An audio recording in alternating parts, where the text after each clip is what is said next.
Brigade Al-Quds sayap bersenjata jihad Islam Palestina kembali menunjukkan taringnya dalam menghadapi pasukan pertahanan Israel atau IDF.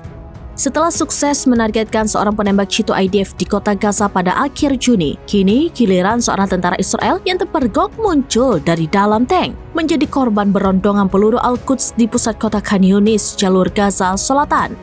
Insiden terbaru ini terekam dalam sebuah video yang diunggah melalui Telegram pada Minggu 6 Juli 2025. Dalam rekaman tersebut, seorang tentara Zionis terlihat hendak keluar dari tanknya.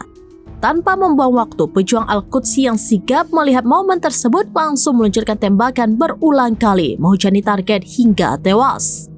Lokasi serangan ini berada di jantung kota Khan Yunis, menambah daftar panjang operasi Al-Quds di wilayah tersebut. Peristiwa ini mengingatkan pada aksi heroik Brigade Al-Quds sebelumnya yang terjadi pada Rabu 25 Juli 2025. Kala itu, seorang penembak jitu IDF menjadi sasaran spesifik. Rekaman serangan menunjukkan kepala seorang sniper IDF menampakkan diri dari dalam persembunyiannya di area Bukit Al-Muntar, kota Gaza. Tidak lama setelah itu, anggota Brigade Al-Quds melepaskan tembakan yang berhasil mengenai target secara telak.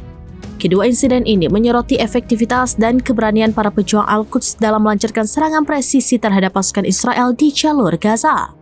Kemampuan mereka dalam membidik target penting bahkan saat musuh mencoba bersembunyi atau berlindung di balik kendaraan tempur menunjukkan strategi dan keahlian yang patut diperhitungkan.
Download Tribun X sekarang, menghadirkan lokal menjadi Indonesia.